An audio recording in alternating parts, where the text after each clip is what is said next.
ये देखो फिर से शुरू हो गई। मैं तो परेशान हो गई हूँ इस लड़की से। क्या हुआ माँ, क्यों इतना गुस्सा कर रही हो? गुस्सा न करूँ तो क्या करूँ? हाँ, कब से आवाज लगा रही हूँ लेकिन इन मैडम को एक बार में सुनाई कहाँ देता है। ओहो माँ, आप ही देखो ना, मैंने कितना सुंदर डिजाइन बनाया, बस इसी में ध्यान लगा था मेरा, शायद इसीलिए आपकी आवाज सुनाई नहीं दी होगी। अच्छा बताओ क्या काम है, मैं ये बाद में पूरा कर लूंगी। कुछ काम नहीं, खाने की थाली कब से लगा कर रखी है, अब महारानी को फुर्सत मिल गई हो तो चलकर खा लो। अच्छा खाना खाना है, अब आप शुरू करो, मैं बस 2 मिनट में आऊँ। हाँ हाँ पता है तेरे 2 मिनट। इतना कहकर हिना की माँ सुमित्रा गुस्से में वहाँ से चली गई और फिर खाने की मेज पर। अरे क्या हो गया, इतने गुस्से में क्यों हो भाग्यवान? अब आप ही समझा लीजिए अपनी लाडली को, मेरी तो एक नहीं सुनती। हाँ तो क्या हो गया, तुम पे ही तो गई है। आपको मजाक सूझ रहा है? यहाँ मेरा दिमाग खराब हो रहा है, सारा दिन बस मेहंदी के डिजाइन बनाती रहती है और कोई काम ही नहीं है इसे। इसका मतलब वो सच में तुम पर ही गई है। तुम्हें भी तो मेहंदी लगाने का बड़ा शौक था ना इस उम्र में? हाँ, पर मैं घर का सारा कामकाज निपटाने के बाद ये सब करती थी।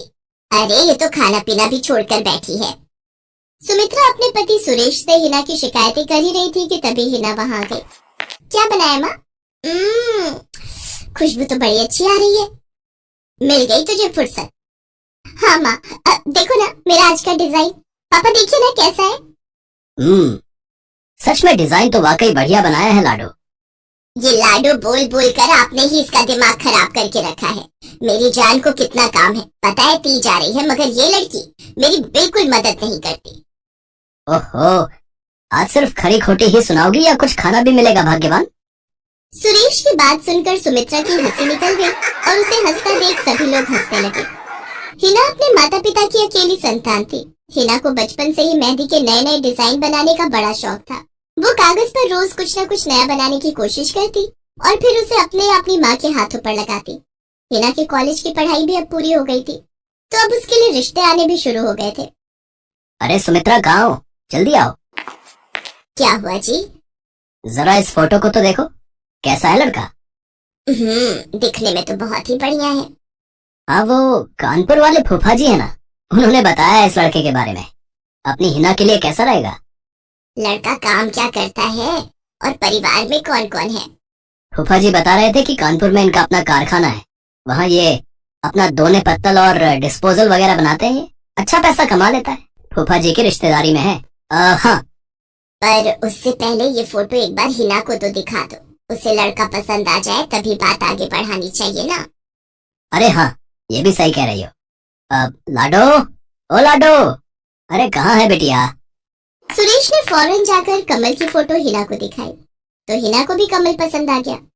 उधर कमल को भी हिना पहली ही नजर में भाग गई और इस तरह से कुछ ही दिनों में कमल और हिना की शादी खूब धूमधाम से हो गई। शादी के बाद कमल और हिना अपनी गृहस्थी में बहुत खुश थे। फिर एक शाम। ये क्या लिख रही हो हिना? लिख नहीं रही हूँ, मेहंदी का डिजाइन बना रही हूँ। अच्छा, पर कागज पर क्यों? प्रैक्टिस तो रोज ही करनी होती है ना, तो इसीलिए कागज पर डिजाइन बनाती हूँ। अच्छा, अब जरा दिखाओ तो सही। अरे वाह, ये डिजाइन क्या सच में तुमने बनाया है? हाँ अच्छा है ना, अब मैंने और भी बना कर रखे हैं, रुकिए मैं भी लेकर आती हूँ। हिना ने अपने बनाए सारे डिजाइन्स कमल को दिखाए जो कमल को बहुत पसंद आए और उसने हिना की खूब तारीफ की। सब कुछ अच्छा चल रहा था और ऐसे ही हंसी खुशी दिन बीत रहे थे, लेकिन फिर एक सुबह। हेलो, क्या हुआ राठी जी, इतनी सुबह सुबह फोन क्यों किया? सर आप जल्दी से आ जाइए, गजब हो गया, अपनी फैक्ट्री में आग लग गई है सर, सब कुछ जल गया सर, कुछ भी नहीं बचा सर, जल्दी आ जाइए आप। फोन पर अपने मैनेजर की बात सुनकर कमल के पैरों तले जमीन खिसक गई। फैक्ट्री पहुंचा तो देखा वाकई फैक्ट्री पूरी तरह से जल रही थी। तभी एक जलती हुई बड़ी सी लकड़ी कमल पर आके गिरी, जिसकी वजह से वो बुरी तरह झुलस गया। उसे फौरन अस्पताल पहुंचाया गया और यहाँ से सब कुछ बदल गया। फैक्ट्री के काम को बढ़ाने के लिए कमल ने हाल ही में कई सारी नई मशीनें लोन पर खरीदी थी। मशीनें तो नहीं बची, लेकिन लोन चुकाने के चक्कर में पहले कमल की गाड़ी बिकी और फिर घर। मजबूर होकर कमल और हिना अब किराए के मकान में रहने लगे थे। फिलहाल कमल की हालत ऐसी नहीं थी कि वो कोई और काम कर सके। ऐसे में हिना ने घर चलाने का जिम्मा उठाया और वो घर घर जाकर औरतों के हाथों पर मेहंदी लगाने लगी। हालांकि इस काम से उसे बहुत कम पैसे ही मिल पा रहे थे, लेकिन हिना फिर भी पूरी मेहनत कर रही थी। क्या से क्या हो गया ना हिना। मैं किसी काम का नहीं रहा, हम बर्बाद हो गए। मैंने कहा था तुम्हें रानी बनाकर रखूंगा, मगर मेरे रहते हुए भी तुम्हें कितना संघर्ष करना पड़ रहा है। ऐसा क्यों कह रहे हैं आप बिल्कुल चिंता मत कीजिए, देखना धीरे धीरे सब ठीक हो जाएगा। हिना चाहती थी कि वो अपना एक पार्लर खोले, लेकिन फिलहाल ये मुमकिन नहीं था। मेहंदी लगाने का काम भी सीजन पर ही मिल पाता था, तो अब दिक्कत खाने पीने की भी होने लगी। ऐसे में हिना ने एक सेठ के घर मेड का काम करना शुरू कर दिया। और फिर एक दिन, सुन, तुझे कोई मेहंदी वाली पता है क्या? क्यों मैडम? अरे वो तीज आ रही है ना, तो मेहंदी लगवानी थी। हाँ, बाहर इतनी गर्मी है, वैसे में कौन बाहर जाए, तो घर पर ही आकर कोई लगा दे तो बढ़िया रहेगा। अब हाँ हाँ मैडम, मैं बहुत अच्छी मेहंदी लगाती हूँ, आप मुझसे लगवा लो। ना ना ना, अगर खराब कर दी तो? तीज की पार्टी है मेरे यहाँ, मेहंदी तो बढ़िया ही लगवानी है मुझे। मैडम आप बिल्कुल चिंता मत कीजिए। और रुकिए, मैं अभी आपको कागज पर मेहंदी का डिजाइन बनाकर दिखाती हूँ, फिर आगे आप ही तय करना। इतना कहकर हिना ने फौरन एक कागज लिया और कुछ ही देर में उस पर एक बहुत ही सुंदर मेहंदी का डिजाइन बना दिया। और फिर, अरे वाह, ये तो सच में बहुत सुंदर है, बिल्कुल नया और बहुत ही खूबसूरत डिजाइन है। अब तो ये डिजाइन मेरे हाथ पर भी सेम टू सेम लगा देगी ना? हाँ मैडम, आप मुझ पर विश्वास कीजिए, मैं बचपन से ये करती आई हूँ। उस दिन हिना ने पूरे मन से अपनी मालकिन के दोनों हाथों पर मेहंदी लगाई। हिना ने जो डिजाइन बनाया था वो एकदम नया था और सुंदर भी। फिर अगले दिन, नमस्ते साहब, वो आपको कुछ? हाँ, मैं तुम्हारा ही इंतजार कर रहा था। ये कल शिवानी के हाथों पर तुम्ही ने मेहंदी लगाई थी ना? जी साहब, मैंने ही लगाई थी। अब कोई गलती हो गई क्या मुझसे? नहीं, ऐसी कोई बात नहीं है। बस ये जानना था तुमसे कि मेहंदी का वो डिजाइन कहाँ से देखकर लगाया तुमने? कहीं से नहीं साहब, वो तो मैंने खुद से सोचा था। मैं कभी कहीं से देखकर डिजाइन नहीं बनाती। अच्छा, अगर ऐसा है तो जरा ये कागज और जरा इस पर एक मोर की थीम पर बेस्ड एक डिजाइन बनाकर दिखाओ। पर याद रहे, डिजाइन बिल्कुल नया होना चाहिए। जी साहब, बस 2 मिनट दीजिए। हिना ने बस कुछ मिनटों के अंदर वो करके दिखा दिया, जिसे देखकर उसका मालिक साहिल मल्होत्रा हैरान रह गया। वाह, सच में कमाल है ये तो। अब तुमने डिजाइनिंग सीखी है क्या कहीं से? नहीं साहब, सीखी तो नहीं, लेकिन मुझे बचपन से ही शौक है मेहंदी लगाने का, तो बस इसीलिए। समझ गया।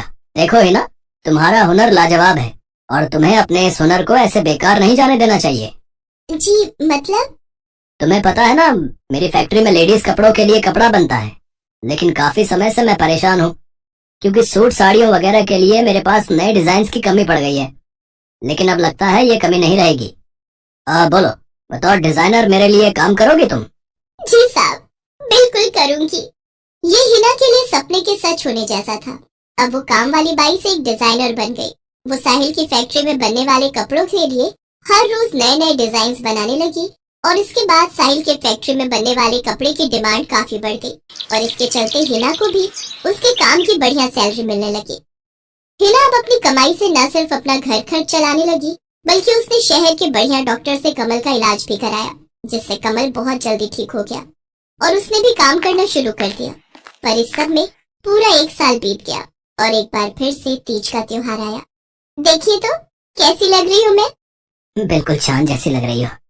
हिना ने नई हरे रंग की साड़ी पहनी हुई थी, जो उसने खुद डिजाइन की थी और वाकई वो उसमें बहुत ही सुंदर लग रही थी। हिना, तुम सच में बहुत बहादुर हो। मैं तो उस हादसे के बाद उठकर खड़ा ही नहीं हो पाता, लेकिन तुमने सब कुछ ठीक कर दिया। तीज का ये त्योहार ही इसलिए है जी, मैं आपको कभी कुछ नहीं होने दूंगी।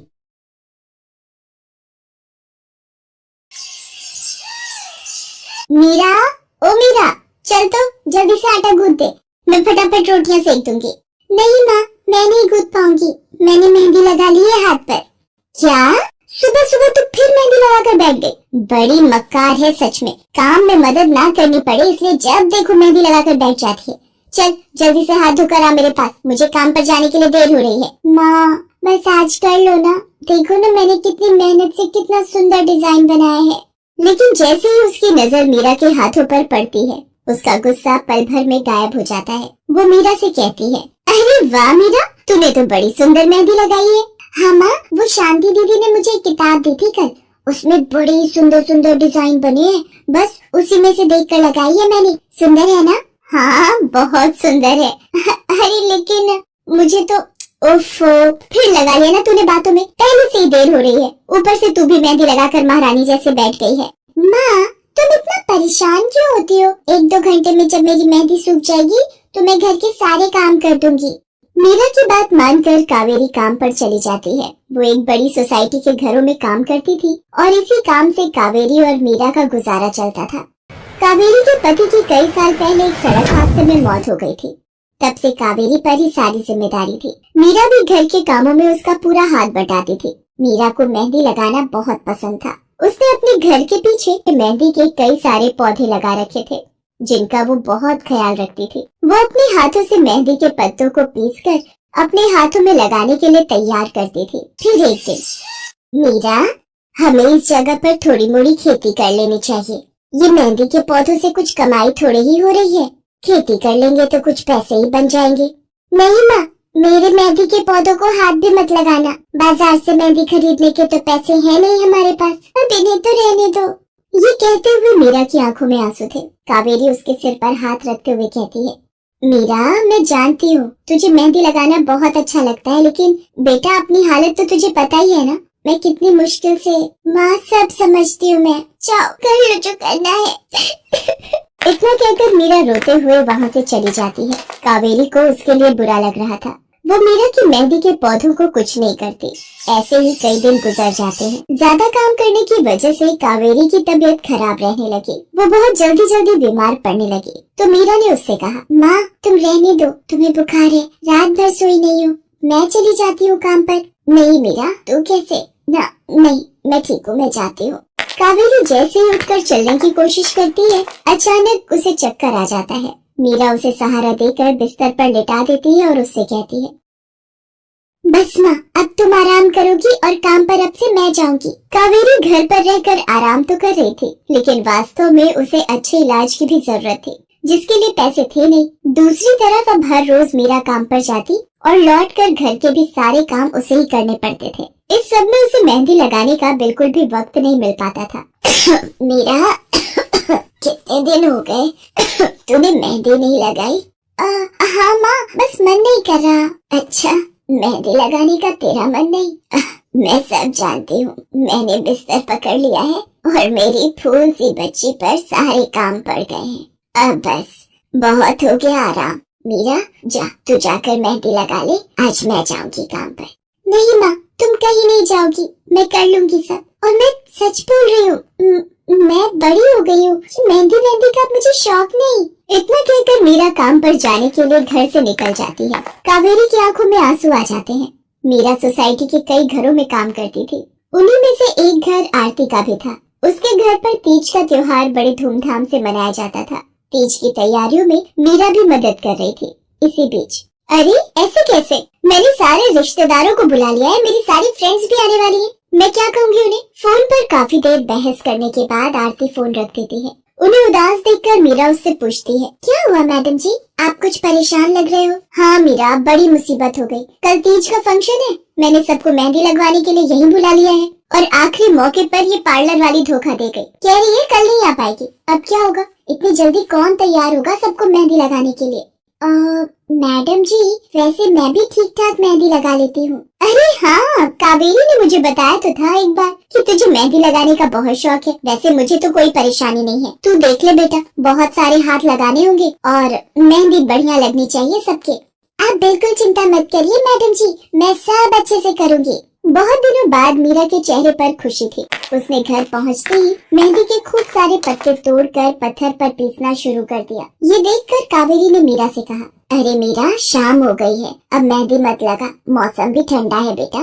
ये मेहंदी मैं अपने लिए नहीं पीस रही माँ, वो 5वें फ्लोर वाली मैडम जी है ना, कल उनके यहाँ लगानी है। अच्छा बेटा, पर ध्यान से बेटा, वो बड़े लोग हैं, कोई गलती ना हो जाए। माँ, तुम बिल्कुल चिंता मत करो, मेहंदी लगाने में मुझसे कभी कोई गलती हो ही नहीं सकती। मीरा खूब सारी मेहंदी तैयार करके अगले दिन आरती के घर पहुंच जाती है। वो अपनी मेहंदी को कोन में भरने लगती है कि तभी आरती की एक फ्रेंड आरती से, आरती, ये किसे बुला लिया तुमने? मैंने जिस पार्लर का नंबर दिया था तुम्हें, उससे बात नहीं हुई क्या? हुई तो थी, लेकिन उसने आखिरी वक्त पर मना कर दिया। तुम बिल्कुल चिंता मत करो, ये मीरा है, मेरी हाउसमेड है ना कावेरी, ये उसी की बेटी है। बहुत अच्छी मेहंदी लगाती है ये। ओफो आरती, तुम भी ना, पार्लर की बात अलग होती है, उन लोगों का मटेरियल ब्रांडेड होता है, मेहंदी के रचने की गारंटी मिलती है वहाँ से, और इसकी मेहंदी तो मुझे कुछ समझ नहीं आ रही, इस पर तो कोई लेबल तक नहीं है, अगर कुछ गलत रिएक्शन हो गया हाथों पर तो। आप बिल्कुल चिंता मत कीजिए मैडम जी, ये मेहंदी मैंने खुद पीस कर तैयार की है, मेरे पास बहुत सारे मेहंदी के पौधे हैं, इसमें कुछ भी ऐसा नहीं है जो आपके हाथों को नुकसान दे। ना भाई ना, सॉरी आरती, बट मैं अपने हाथों को लेकर कोई रिस्क नहीं ले सकती, तुम सब लगवाओ, मैं तो पार्लर जाकर ही लगवाऊंगी। इतना कहकर आरती की दोस्त शालिनी वहाँ से चली जाती है। आरती मीरा को इशारा देकर काम शुरू करने को कहती है। अरे वाह, मानना पड़ेगा, इस बच्ची ने कमाल की मेहंदी लगाई है। मुझे तो नहीं लगता कि इस मेहंदी का वैसा रंग आएगा जैसा पार्लर वाली मेहंदी का आता है। अब बस भी करो शालिनी, मेहंदी कैसी रचेगी ये कल तक पता चल ही जाएगा ना, बच्ची है वो, उसे इस तरह डराओ तो मत। अरे मुझे क्या, मेरे हाथ कौन सा खराब होने वाले हैं, तुम ही लोग लगवाओ और तुम ही भुगतना। शालिनी गुस्से में वहाँ से चली जाती है। उसे पूरा यकीन था कि मीरा की मेहंदी रचेगी नहीं, साथ ही हाथों पर उसका गलत रिएक्शन भी हो सकता है, लेकिन जो हुआ वो इससे बिल्कुल अलग। अगले दिन मीरा के घर पर। अरे मैडम जी, आप यहाँ, आपने तो आज काम पर आने के लिए मना किया था ना, मैं इसीलिए नहीं आई। हाँ, कल तुम कितना थक गई थी, इसीलिए मैंने आने को मना किया। मैं यहाँ तुम्हें काम पर बुलाने नहीं बल्कि किसी और काम से आई हूँ, अंदर नहीं बुलाओगी? अरे माफ कीजिएगा मैडम जी, आइए अंदर आइए। आरती को देखकर कावेरी भी बिस्तर से उठकर खड़ी हो जाती है। आरती के साथ उसकी दोस्त शालिनी भी थी। मीरा उन दोनों को पानी देते हुए कहती है, ये लीजिए मैडम जी, मेहंदी तो ठीक से रची ना मैडम जी? ये तुम्हें मैं नहीं शालिनी बताएगी। फिर शालिनी अपने हाथ मीरा की तरफ बढ़ा देती है। उसके हाथों पर कई जगह छाले पड़े हुए थे। ये देखकर मीरा उससे कहती है, अरे ये क्या हुआ मैडम जी? मैंने तुमसे मेहंदी नहीं लगवाई, उल्टा तुम्हारा अपमान करती रही, उसी की सजा मिली है मुझे। मैंने सबसे महंगे वाले पार्लर में जाकर मेहंदी लगवाई। मैंने उनसे जोर देकर कहा कि मेहंदी का रंग बहुत बढ़िया आना चाहिए। इस चक्कर में उन्होंने पता नहीं क्या क्या मिला दिया मेहंदी में, और मेरे हाथों का ये हाल हो गया। और दूसरी तरफ तुम्हारी मेहंदी, जिसने भी लगवाई उसके हाथों की रंगत ही अलग है। देखो आरती के हाथ देखो जरा। आरती ने अपने हाथ आगे बढ़ा दिए, जिन पर मीरा के हाथों से लगी मेहंदी का बहुत ही अच्छा रंग चढ़ा था। फिर आरती कावेरी के पास जाकर उससे बोली, बस कावेरी, ये झाड़ू पोछा और बर्तन